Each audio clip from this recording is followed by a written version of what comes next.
우리 앞뒤좌우분들과 사랑의 교제를 나누시겠습니다. 물가에 심겨진 나무의 은혜 갈렙의 축복을 받읍시다.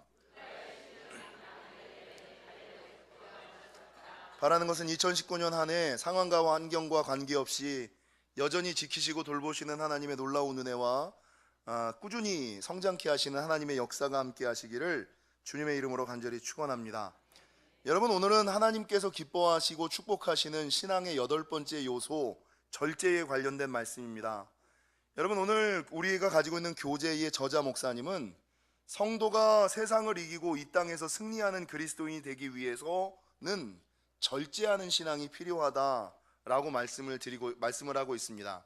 그러니까 성도가 절제하는 신앙이 있을 때에 금욕적인 삶이 아니라 승리하기 위하여 절제해야 되고, 여러분, 이렇게 절제하는 삶을 살기 위해서는 무엇을 해야 되느냐?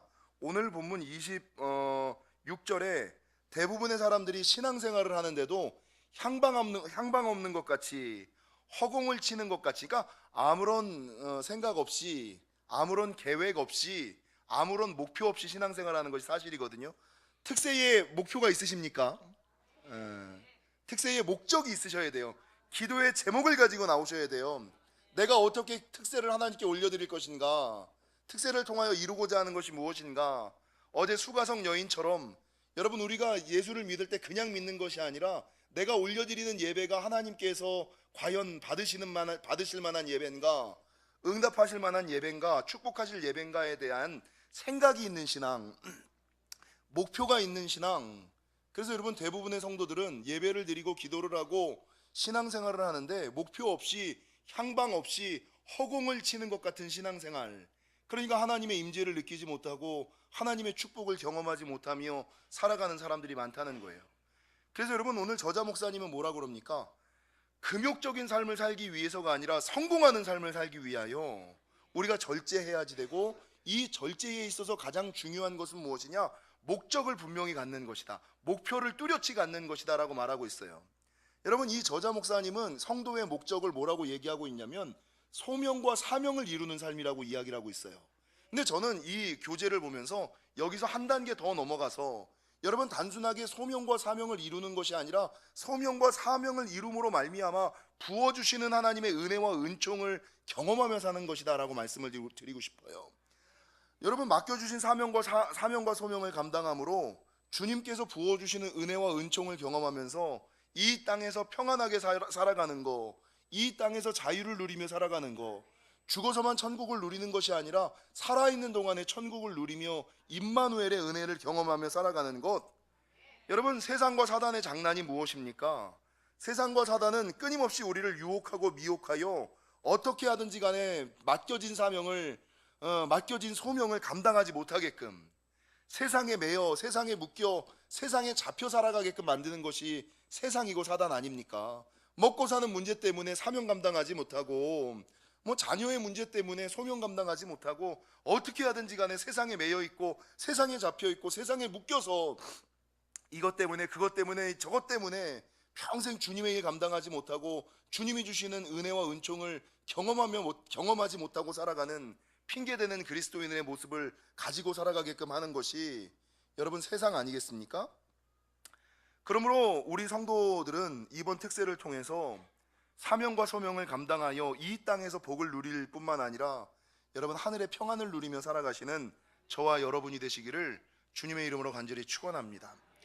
여러분, 성경에서 가장 절제하는 삶을 살았던 사람이 누굴까요? 성경에서 가장 절제하는 삶을 살았던 사람들이 누굴까요? 책의 내용이랑 전혀 다르시죠? 예. 책 읽고 계시죠? 예. 책을 읽고 제 설교를 들어야지 됩니다. 그래서 어떨 때는 책의 내용을 그대로 하고 어떨 때는 책의 내용과는 전혀 관계없는, 그래서 저자가 이야기하는 것은 제가 이야기하지 않고 제가 이야기하는 것은 저자가 당연히 이야기하지 않는, 그래서 함께 들으셔야 이렇게 좀 되는 거예요. 그러니까 설교만 듣거나 책만 읽어서는 반쪽밖에 안 된다. 그래서 여러분, 성경에서 절제하는 삶, 절제의 축복을 가장 많이 받으며 살아갔던 사람은 예레미야 35장에 나오는 레갑 자손입니다. 레갑 자손이 어떤 삶을 살았습니까? 그의 선조 요나답이 명령을 하나 내렸어요. 유언을 하나 내렸어요. 그것이 어떤 유언이냐면 너희는 평생에 포도주를 가까이 하지 말아라. 포도주를 마시지 마. 여러분 이게 얼마나 힘든 명령이었냐면 여기서 말하는 포도주라는 것은 우리가 생각하는 술이 아니에요. 술의 개념이 아니에요. 여러분 고대 중동 지역에서 물을 먹어야지 되는데 여러분 물을 먹을 수 있는 방법이 없는 거예요. 그러니까 이 사람들이 먹던 게 뭐예요? 포도주를 마시는 거였거든요. 근데 이 고대 중동 지역에서 요나답이 자기의 자녀들에게 뭘 명해요? 포도주를 마시지 말라라는 것은 여러분 이게 엄청난 어마어마한 지키기 힘든 명령이었다는 거죠. 그러면서 뭐라고 포도주를 마시지 말라 그럴 뿐만 아니라 집을 짓거나 파종하지 말고 포도원을 소유하지 말아라. 집을 짓거나 파종하지 말거나 파종하지 말고 뭡니까? 포도원을 소유하지 말아라. 이게 뭡니까? 안정된 삶을 살지 말라는 거예요. 그러니까 농경민의 삶을 살지 말라는 거예요. 그리고 마지막 뭐라 그러느냐? 평생에 너희는 장막에 거하라. 이렇게 얘기를 하거든요. 이게 지키기가 어려운 명령이에요.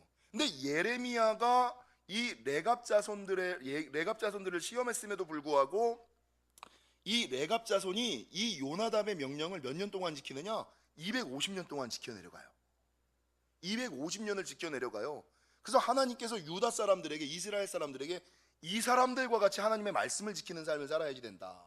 그러면서 이 조상의 명령을 듣고 절제하는 삶을 살아가는 자에게 어떤 은혜와 은총을 주시느냐?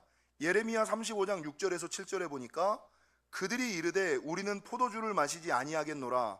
레갑의 아들 우리 선조 요나답이 우리에게 명령하여 이르기를 너희와 너희 자손은 영원히 포도주를 마시지 말며 너희가 집도 짓지 말며 파종도 하지 말며 포도원을 소유하지도 말고 너희는 평생 동안 장막에 살아라. 이 절제하는 삶을 살아갈 때에 하나님이 주시는 축복은 2019년 하나님께서 우리 영지 공동체에게 주셨던 약속의 말씀이랑 동일해요. 뭐라고? 여러분 2019년 하나님께서 저희 교회에 주신 약속의 말씀, 비전의 말씀이 뭐예요? 세상은 어떠하든지 간에 물가에 심겨진 나무에 은혜를 누려서 더위가 올지라도 두려워하지 아니하고 걱정하지 않고 근심하지 않고 오히려 잎이 청청하며 결실이 그치지 않는 삶을 살 것이다. 세상은 전부 다 무한 경쟁, 적자 생존, 여러분 인구 감소, 부동산 쇼크의 시대, 다 돈이 안 도는 시대에 살고 있는데 여러분 우리는 하나님 안에서 여전히 잘 되고 꾸준히 잘 되는 거예요. 근데 그 축복을 받을 수 있는 비결이 이 예레미야 35장 절제하는 삶에도 있더라고요. 여러분 명령을 따라 말씀을 따라 살아갈 때에 예레미야 35장 7절은 뭐라고 말씀하고 있냐면 그리하면 너희가 머물러 사는 땅에서 너희의 생명이 길리라. 너희가 머물러 사는 땅에서 이 땅에서 여러분 주님이 주신 은혜와 축복을 꾸준히 누리고 영원히 누리며 생명이 긴 인생을 살 것이다 라고 하나님은 말씀하고 있는 거예요. 여러분 왜 레갑 자손이 절제하는 삶의 대표일까? 이 왜 요나답이 자기의 자손들에게 이 힘들고 어려운 절제의 삶을 이야기했을까? 그 이유를 좀 아셔야지 돼요. 열왕기하 10장에 보면 북왕국 이스라엘의 왕이었던 아합과 이세벨, 가장 세상적인 왕비 아합과 이세벨이 바알을 섬기잖아요. 바알을 섬기고 온갖 우상들을 섬기는 삶을 살아가잖아요. 근데 이 아합 왕의 뒤를 이어서 왕이 된 사람이 예후예요. 예후. 근데 이 예후는 아합 왕의 모습을 보면서 나는 저렇게 살면 안 되겠다. 그래서 이 예후가 왕이 되면서 시행했던 것이 뭐냐면 종교개혁을 일으켜요. 북왕국 이스라엘의 왕이었음에도 불구하고 종교개혁을 일으켜요. 근데 종교개혁을 일으켜서 바알 신앙을 북왕국 이스라엘을 완전하게 몰아내기는 했어요. 근데 열왕기하 10장 이하에 보니까 뭐라고 성경은 증거하고 있느냐? 열왕기하 10장 28절과 29절에 보니까 예후가 이와 같이 이스라엘 중에서 바알을 멸하였으나 이스라엘에게 범죄하게 한 느밧의 아들 여로보암의 죄 곧 베델과 단에 있는 금송아지를 섬기는 죄에서는 떠나지 아니하였더라. 바알 신앙은 버렸는데 무슨 신앙은 못 버렸어요? 금송아지 신앙은 못 버린 거예요. 근데 이때 이 예후와 함께 나라를 세우고 예후와 함께 종교개혁을 일으켰던 사람이 누구냐? 이 레갑 자손의 선조였던 요나답이었던 거예요. 그러니까 요나답은 하나님을 향한 경건한 열망을 가지고 있었던 사람이에요. 북왕국 이스라엘의 바알 신앙이 잘못됐다는 걸 알았던 사람이에요. 그 예후를 통하여 그 나라를 종교개혁하고 하나님이 원하시는 바른 삶을, 바른 신앙을 살아가야겠다라고 열망을 가지고 예후를 열심히 도와가지고 그를 왕으로 만들고 그 나라의 모든 종교개혁을 다 일으켰는데, 근데 예후가 왕이 되고 나니까 문제는 바알 신앙을 버리기는 버렸는데, 어제 제가 잠깐 말씀드린 것처럼 여론주의, 대중주의, 인기 영합주의, 인본주의, 사람들의 눈치를 보는 거예요. 바알 신앙 버렸는데 금송아지 신앙까지 버려서 되겠나? 사람들이 금송아지 눈에 보이는 신앙을 가져야지 베델과 단 신앙까지 버려서 되겠나? 이것 때문에 여러분, 바알 신앙은 버렸는데 살다 보니까 이 금송아지 신앙까지 버리려니까 자기가 조금 힘든 거예요. 그러니까 처음에는 예후가 왕이 되면서 종교개혁을 일으킬 때는 그렇게 열심히 하던 사람이 왕이 되고 나서 좀 평안해지고 안전해지니까 에이, 금송아지 정도는 괜찮잖아 이러면서 금송아지 신앙을 내버려 두는 거예요. 그러니까 여러분, 함께 그 나라를 세우고 종교개혁을 일으켰던 요나답의 입장에서는, 아니 처음에는 왕이 되기 전에는, 왕이 되는 초기에는 그렇게 열심히 하다가 먹고 살만해지니까, 편안해지니까, 풍요로워지니까, 적이 없어지니까 여전히 금송아지를 섬기는 저 신앙, 야, 아무리 뜨겁고 아무리 열심히 해도 편안 앞에서, 풍요 앞에서는 이길 수 없구나. 이걸 요나답이 깨달은 거예요. 그래서 자기 자손들에게 뭘 그러느냐, 니네는 평생에 절제하는 삶을 살아라. 안전된 삶, 안정한 삶 살지 말아라. 풍요에 잡힌 삶 살지 말아라. 안주하는 삶 살지 말아라. 이 요나답이 그것 때문에 자기 후손들에게 포도주를 가까이 하지 않고, 장막에 거하지 말고, 집을 거하지 말고, 평생에 파종하지 말고, 여러분 장막에 살아야 되는 그 명령을 내린 이유가 뭐예요? 절제하지 못하고 안주하는 삶, 머무르는 삶에 대한 폐해를 자기가 너무 느낀 거예요. 이거 다 쓰러진다, 다 넘어진다. 여러분, 사단이 장난하는 것도 보십시오. 사단이 주는 최후의 유혹이 몇 가지가 있다라고 말씀을 드렸죠. 그 사람을 유혹하고 미혹하다가 안 되면 누구를 건드린다고요? 자녀를 건드리고. 여러분, 그 사람에게 시험과 환난을 주다가 안 되면 뭐를 줘요? 평안과 풍요를 주는 거예요. 근데 여러분, 환난과 고난이 있을 때는 다 이기는데 평안과 풍요가 왔을 때는 깨어서 하던 종교개혁, 하던 기도를 계속하는 사람들이 별로 없어요. 하던 충성을 계속하는 사람들이 별로 없어요. 하던 예배자의 모습을 그대로 가는 사람들이 별로 없어요. 고난이 있을 때, 환난이 있을 때는 뜨겁게 기도하지만 평안이 오고 풍요가 오면은 기도가 쉬워지고 예배가 쉬워지고, 이게 다 예후의 잘못. 바알은 버렸지만 금송아지는 버리지 못하는 잘못. 그래서 요나답이 절제하는 신앙, 성도에게 있어서는 평생에 절제하는 신앙이 필요하구나.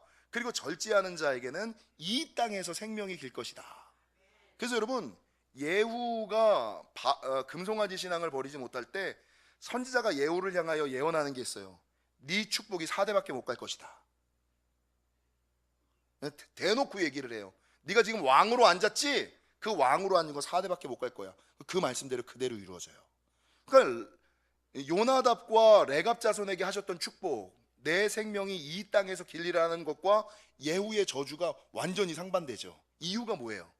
요나답은 이 땅에서 아무리 풍요하고 평안하지만 절제하는 삶, 저 천국을 소망으로 두는 삶을 살았고, 예후는 먹을만하고 이제는 높은 자리에 앉았고 적들이 없어지니까 평안한 삶, 안주하는 삶을 살았다가 그 축복이 4대밖에 못 가는.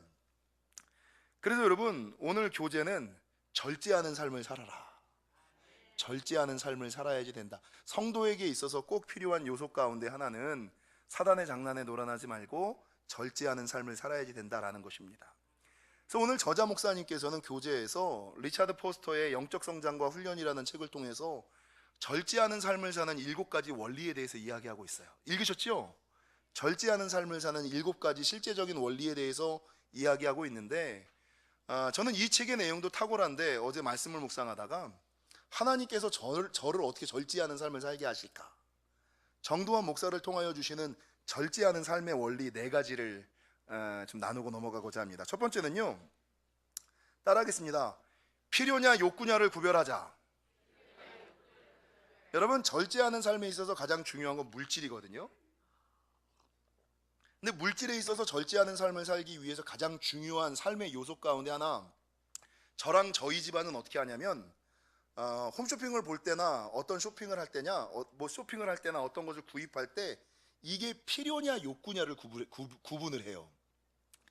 정말 필요해서 사는 것이냐, 필요해서 사는 것이냐, 아니면 내 욕심 때문에 사는 것이냐. 재밌는 것은 이게 필요냐 욕구냐에 대한 설교는 제가 예전에 돈에 넘어지지 않는 그리스도인에 대한 설교를 하면서 필요냐 욕구냐를 한번 했어요. 말씀을 다시 준비하다가 여러분, 세속화의 3단계, 중독의 3단계가 있더라고요. 세속화의 3단계, 중독의 3단계, 절제하지 못하는 방만한 삶으로 나아가는 3단계가 있는데, 그 3단계가 뭐냐면, 궁금하시죠? 오늘도 다들 이제 8일째가 되니까 시체들이 돼가고 계셔. 막 살아나셔야지 되는데 그냥 여러분, 특세가 일반 새벽보다 힘드시죠? 영적인 공격이 오는 거예요. 여러분, 매일 새벽 할 때는 안 힘들다가 특세할 때는 힘들어요. 특세할 때는 문제가 생겨요. 그래서 여러분, 이게 축복을 가로막는 사단의 장난이 시작됐구나. 7일차 3분의 1 넘어가면 이제 슬슬 힘드시고, 슬슬 짜증이 나시고, 슬슬 막 화가 나기 시작하실 거예요. 그리고 이제 배우자의 공격이 들어오고, 회사에서 잔업과 야근이 생기고, 건강에 문제가 생기고 막 이럴 거예요. 그래도 여러분, 옆 사람이랑 선포하겠습니다. 그래도 끝까지 완주합시다. 건강의 문제를 넘어섭시다. 사업의 문제를 넘어섭시다. 가정의 문제를 넘어섭시다. 결단하셔야지 돼요. 그러니까 여러분, 어떻게 하든지 여러분이 특세 못하게끔 해요. 한 번 빠졌고 2번 빠졌는데 이제 뭐 완주도 못하는 거 안 나가야지, 이 생각 들게 하세요. 완주도 못하는 거 나가봤자 아무 소용 없잖아. 여러분, 지지 마십시오. 지지 마십시오. 점점 못하게 해요. 세속화와 중독의 3단계가 뭐냐면, 첫 번째는요, 욕심의 단계, 두 번째는 욕구의 단계, 세 번째는 욕망의 단계예요. 욕심의 단계, 욕구의 단계, 욕망의 단계. 욕심의 단계는 뭡니까? 욕심이라는 것은 하고자 할 욕자에다 마음 심자. 맨 처음에는 홈쇼핑을 보면 가졌으면 좋겠다. 쇼핑을 하다 보면 남이 입고 있는 옷을 보면 나도 저 옷 입었으면 좋겠다, 이 생각이 들어요. 근데 이게 마음이 드는. 근데 이때 뭘 해야 되느냐? 필요냐 욕구냐를 구분해야 되는 거예요. 여러분, 요즘에 이제 롱패딩이 많이 유행하잖아요. 남들이 롱패딩을 입는 걸 보고, 다 지났나요 이제? 남들이 밍크 코트를 입은 거를 이렇게 보고서 나도 밍크 코트를 한번 입었으면 좋겠다, 나도 롱패딩을 한번 입었으면 좋겠다. 근데 나에게는 쇼패딩이 있어. 그럼 이게 필요해요 욕구예요? 욕구죠. 나는 이미 겨울 옷이 있거든. 똑같은 옷이 있는데 뭐 이런 거 필요냐 욕구냐, 이게 이제 맨 처음에 1단계 욕심의 단계예요. 무언가를 갖고자 하는 마음이 일어나는 단계예요. 근데 2단계는 뭐냐? 욕구의 단계. 욕구라는 것은 무엇이냐? 구할 구자에다 하고자 할 욕자에 구할 구자. 그러니까 맨 처음에 욕심의 단계는 갖고 싶어라는 마음이 드는 단계인데, 욕구는 그 갖고 싶은 마음을 이루기 위하여 뭔가 움직이는, 말을 뱉는. 여보, 이렇게 이제 말로 툭, 나 겨울 패딩 하나 있어야 되겠는데? 그러면서 이제 있는 돈이, 통장에 돈이 있는지 없는지 찾아보는 행동으로 이어지는 단계가 욕구예요. 이게 2단계예요. 3단계는 뭔지 아세요? 욕망의 단계예요. 세 번째는 그게 없으면 안 될 것 같이 막 죽겠는 거예요.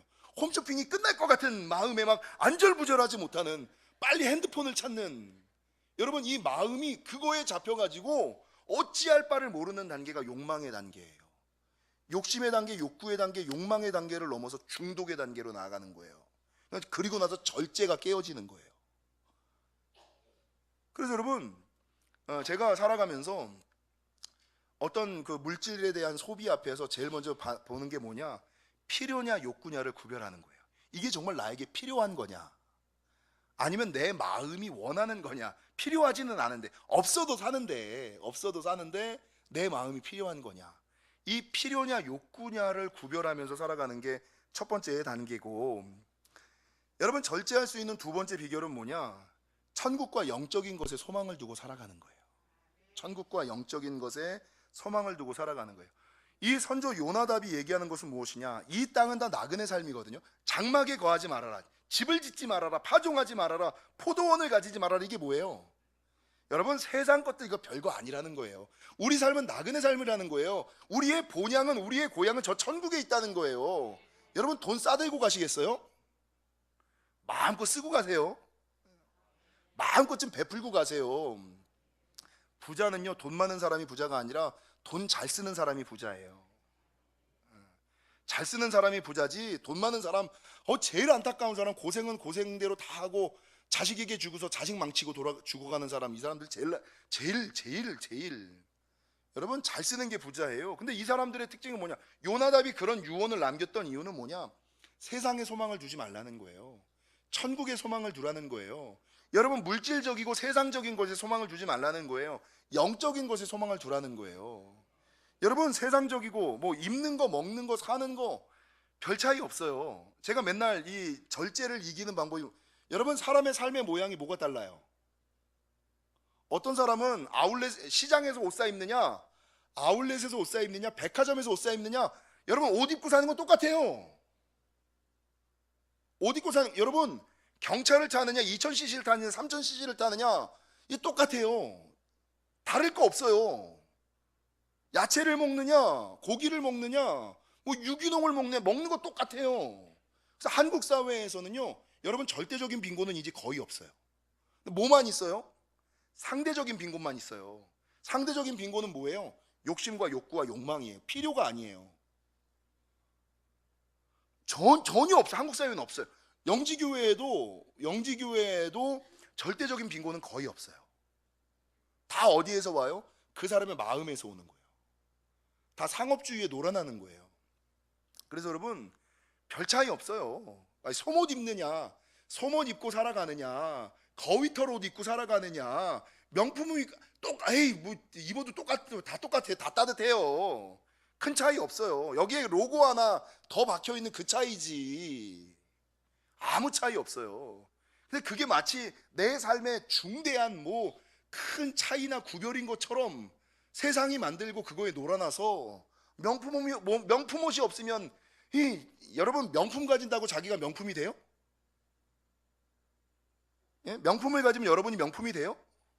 제가 요즘에 세미나를 다니는데, 저는 이제 그 우리 딸내미랑 주변 사람들이 뭐라 그러냐면, 제발 추리닝만 입고 다니지 말라고. 제가 추리닝 목사잖아요.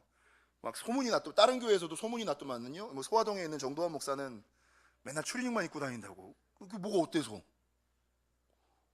그래서 여러분, 공부하러 가도 그냥 편하게 가서 이렇게 앉아 있어요. 그러면 사람들이 아무도 저를 교회 목사라고, 큰 교회 목사라고 안 봐요. 나이도 어리지, 옷도 후줄근하게 입었지. 그래서 이렇게 공부하고 있으면 사람들이 그냥, 뭐야, 어디서 듣도 보도 못한 목사가, 이렇게 생각을 해요. 그럼 제가 쭈삣거릴까요? 아니에요. 에이구 참, 비싼 옷 입고 여기에 닥스 이런 거 붙어 있어야지만 좋은 목사고, 큰 교회 목사고, 뭐 가방 이런 거 비싼 거 들어야지만 그래. 아니죠. 속이 중요하지. 명품 든다고 명품이 되나요? 속이 명품이래야지 명품이 되는 거지. 저는 아무렇지도 않아요. 전혀. 얼마나 좋아. 여러분, 세 번째 절제하는 방법, 첫 번째가 뭐냐? 필요냐 욕구냐를 구별하는 거고요. 필요냐 욕구냐를 구별하는 거고, 두 번째는 세상적이고 육적인 것에 소망을 두는 것이 아니라 천국과 영적인 것에 소망을 두는 거예요. 그래서 여러분, 영적인 기쁨을 한 번이라도 누려본 적이 있다면 세상적이고 육적인 것이 아무 의미가 없다는 걸 알아요. 선교의 은혜를 한 번이라도 경험해 본 사람들은, 선교의 경험을 한 번이라도 제대로 받아본 사람이 있다면, 우리가 이 땅에서 가지고 있는 이 소유가 아무것도 아니라는 걸 알아요. 소유가 내 인생을 좌지우지 않는구나라는 걸 알아요. 세 번째가 어떻게 되느냐? 자족하는 신앙을 배우셔야 돼요. 여러분, 하박국 3장에 보면 하박국 선지자가 뭐라고 얘기합니까? 오늘 우리가 불렀던 찬양처럼, 비록 무화과 나무가 무성하지 못하며 포도나무에 열매가 없으며 감람나무에 소출이 없으며 밭에 먹을 것이 없으며 우리의 양이 없으며 외양간에 소가 없을지라도 나는 여호와로 말미암아 즐거워하며 나의 구원의 하나님으로 말미암아 기뻐하리로다. 주 여호와는 나의 힘이시라. 나의 발을 사슴과 같게 하사 나를 나의 높은 곳으로 다니게 하시리로다. 여러분, 하박국 선지자의 자족하는 신앙. 구약에 가장 자족하는 신앙이 하박국이라면 신약에 가장 자족하는 신앙은 사도 바울이에요. 사도 바울이 뭐라고 얘기했냐면 빌립보서 4장 11절 이하 13절에 보니까 내가 궁핍함으로 말하는 것이 아니니라 어떠한 형편에든지 나는 자족하기를 되었노니 나는 비천에 처할 줄도 알고 풍부에 처할 줄도 알아 모든 일 곧 배부름과 배고픔과 풍부와 궁핍에도 처할 줄 아는 일체의 비결을 배웠노라. 여러분 여러분 가난하다고 왜 쭈뼛거리세요? 아이 돈 많이 가졌다고 왜 의식거리세요? 다 욕구. 아유 이 세상 사람이죠. 조금 많이 배웠다고 조금 많이 가졌다고 해서 왜 어깨에 힘을 넣고 다 살아가세요? 왜 없다고 어깨에 힘을 빼고 축 처져서 살아가세요? 일체의 비결을 배우셔야죠. 사도 바울이 뭐라고 얘기하냐면 내게 능력 주시는 자 안에서 내가 모든 것을 할 수 있느니라. 이게 무슨 말인지 아세요? 여러분 언제든지 가질 수 있는 사람은 굳이 안 가지고 다녀요. 이해하시기를 축원합니다. 여러분 언제든지 가질 수 있는 물질이 없나요? 기도하면 하나님이 주시는 거 알잖아요. 그러면 굳이 물질 주머니에 넣고 다니려고 하지 않아요. 그러니까 여러분 구할 때마다 주시는 하나님의 은혜를 모르니까 못하러 지갑에 돈을 빵빵하게 가지고 다녀요. 구할 때마다 주님이 주실 텐데, 원할 때마다 하나님이 주시는데, 여러분 언제든지 가질 수 있는 사람은요, 옷이 조금 그래도, 차가 조금 그래도, 집이 조금 그래도 관계없어. 주님이 나와 함께하고 계시고 내가 원하고 바라면 하나님이 주신다는 걸 아는데, 내게 능력 주시는 자 안에서 내가 모든 것을 할 수 있는데, 그러니까 원할 때마다 가질 수 있는 사람은 여러분 평상시에 가지고 다니지 않아요. 그게 자족하는 신앙이에요. 그래서 굳이 왜 엉덩이 무겁고 허리 비뚤어지게 지갑에 돈을 빵빵하게 넣고 다녀요? 왜 그거를 자랑하고 다녀요? 그냥 필요할 때마다 하나님이 주셔서 부족함 없이 모자람 없이 떨어짐 없이 살면 되지. 이게 자족하는 신앙이에요. 여러분 마지막 네 번째, 그럼에도 불구하고 세상과 사단은 성도를 흔들어요. 그때마다 어떻게 해야 되느냐? 내 힘과 능력으로 이길 수 없어요. 흔들릴 때마다 주님의 능력을 구하셔야 돼요. 저도 이제 가끔 가다 보면 그런 상황과 시험에 빠질 때가 있어요. 저는 아무래도 거리낌이 없거든요. 아무렇지도 않은데 근데 그럼에도 불구하고 한번 누군가 아주 잘 나가는 모습을 보거나 굉장한 거, 내가 평소에 갖고 싶었던 거를 가진 그 모습을 보면 나도 저거 하나 가졌으면 좋겠는데, 그럴 때가 있어요. 마음에 저도 이제 사람인지라. 그럼 그때가 이제 세상과 사단의 유혹이 들어올 때예요. 그럼 어떻게 합니까?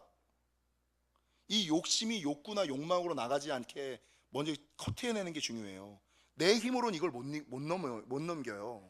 그럼 뭘로 이길까요? 흔들릴 때마다 주님의 능력을 구하는 거예요. 주님의 능력을 구하는 방법이 뭐예요? 기도와 말씀밖에 없어요. 기도와 말씀, 기도하는 거고, 여러분 하나님의 말씀으로 사도 바울은 그렇게 살았지. 하박국 선지자는 그렇게 살았지.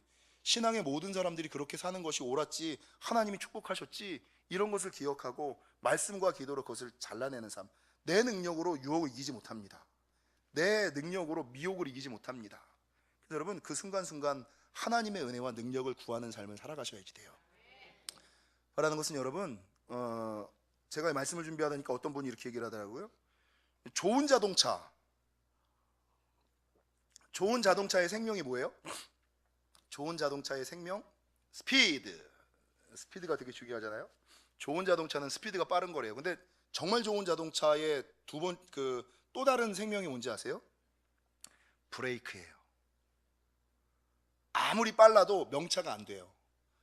스피드와 브레이크 능력이 같이 겸해져 있어야지. 여러분, 이게 좋은 차라 그러더만요.